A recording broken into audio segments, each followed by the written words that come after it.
Hello guys, welcome to my channel.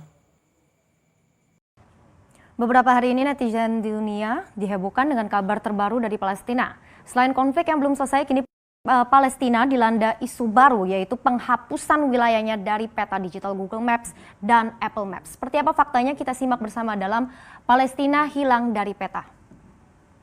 Mengutip dari The Independent, pada Sabtu 18 Juli kemarin, isu ini pertama kali mencuat usai akun Instagram @astrafiro menuliskan informasi terkait Google Maps dan Apple Maps yang dikabarkan secara resmi menghapus Palestina dari peta dunia. Meski begitu, beberapa waktu kemudian akun ini meralat postingan itu dan menyatakan bahwa postingannya berisi informasi palsu. Mengapa demikian? Sebab Palestina ternyata sejak dulu tidak pernah masuk dalam peta dunia. Nah, saat ini juga jika Anda buka Google Maps dan juga Apple Maps, memang di aplikasi itu tidak ada label Palestina, tetapi di sini kita lihat hanya ada nama seperti Yerusalem, kemudian ada Gaza dan West Bank untuk menggambarkan Palestina. Nah, mengapa itu bisa terjadi? Memang belum ada jawaban resmi dari Google yang bisa menjawab terkait hal ini. Namun ada dugaan bahwa ini ternyata masih ada kaitannya dengan Amerika yang belum mengakui Palestina sebagai negara merdeka. Dan kita tahu Google perusahaan asal Amerika Serikat. Jadi ya Anda pikirkan saja. Jadi di samping itu dugaan lainnya juga menyebut bahwa alasannya wilayah Palestina adalah daerah yang disengketakan. Pasalnya di keterangan Google Maps, jika kita lihat di sini tampilannya berupa garis abu-abu yang putus-putus seperti ini. Dan di garis itu adalah tempat-tempat yang terlibat konflik ataupun yang tidak disetujui batasnya. Nah, sebenarnya tidak ada alasan valid mengapa Palestina ini tidak diakui sebagai negara. Karena lebih dari 135 negara anggota PBB telah mengakui Palestina sebagai negara merdeka. Dari 135 negara, artinya ada sekitar 82% populasi dunia yang sudah resmi mengakui Palestina, termasuk kita juga. Indonesia pun mengakui Palestina sebagai negara. Tetapi ternyata masih ada 50 negara lainnya yang tidak setuju ataupun tidak mengakui. Nah, di antara negara itu tentunya ada Israel dan Amerika. Kemudian juga ada negara Eropa seperti Inggris, Jerman, kemudian Prancis, hingga di benua Asia seperti Jepang dan Korea Selatan. Nah, terkait hal ini kita akan bahas lebih lanjut di slide berikutnya. Jadi sejarah konflik Israel dengan Palestina ini bermula dari bangsa Yahudi yang ingin mendirikan negara di tanah ataupun wilayah yang sama dengan Palestina.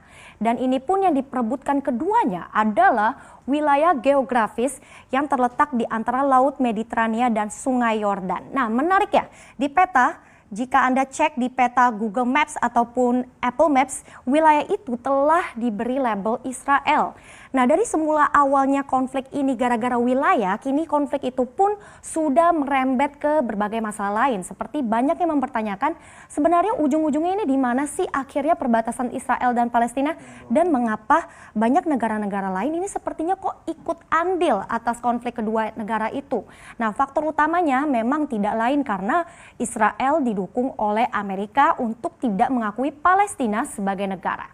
Hubungan erat antara Amerika dan Israel sudah berlangsung sejak lama, sehingga negara-negara barat pun ini juga sepertinya ikut-ikutan bergabung dengan Amerika untuk mendukung Israel.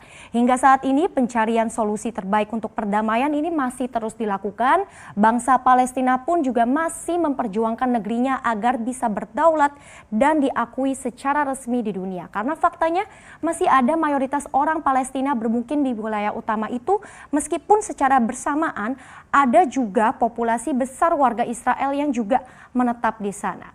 Ternyata masih ada negara lainnya juga yang ternyata senasib dengan Palestina. Jika Anda cari keberadaan mereka, Anda tidak dapat menemukannya di Google Maps ataupun Apple Maps. Kita akan lihat.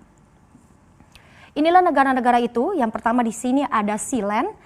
Negara berdaulat terkecil di dunia ini berjarak 13 km dari garis pantai Inggris. Kita lihat dari gambar ini, negara kecil ini hanya terletak di atas tongkang tinggi tepat di antara wilayah Inggris dan Eropa.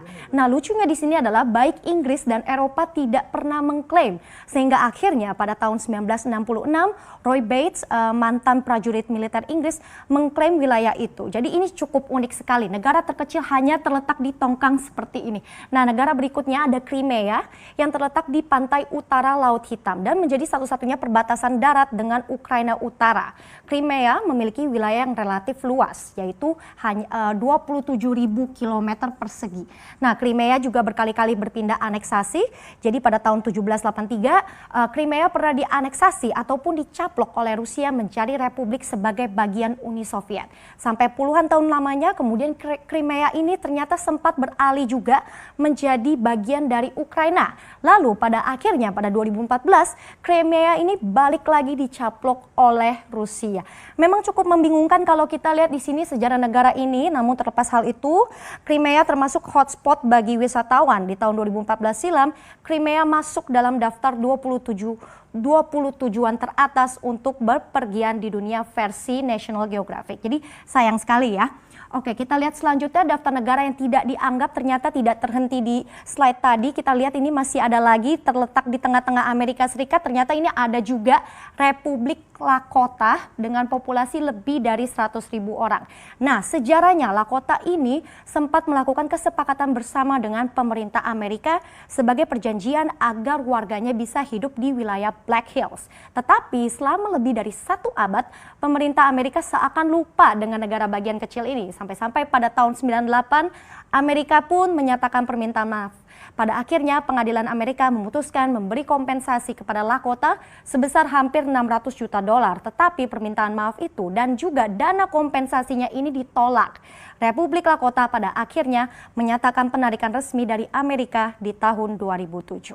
Kita ke benua Afrika, di sini juga ada Barat Selen dengan populasi 3,5 juta, di mana mayoritas masyarakatnya ini berasal dari orang-orang dari seluruh Afrika, terutama Kongo. Negara yang dipimpin oleh keluarga kerajaan ini melepaskan dari tetangganya Nigeria dan menyatakan kemerdekaannya sejak tahun 2012. Dan kita beralih ke mungkin dari benua tetangga kita di Australia, ternyata juga ada negara berskala mikro bernama Republik Murawari.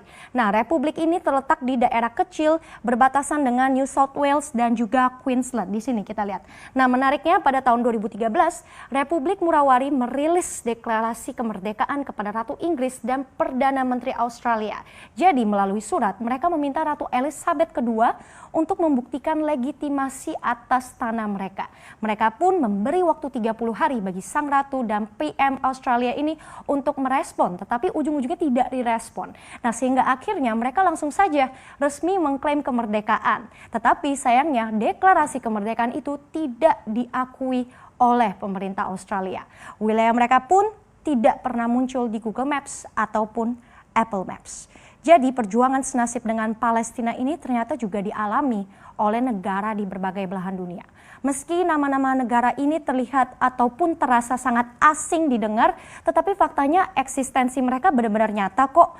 Jangan sampai gara-gara konflik ataupun sejarah semata, dunia jadi tidak pernah tahu bahwa mereka sebenarnya ada.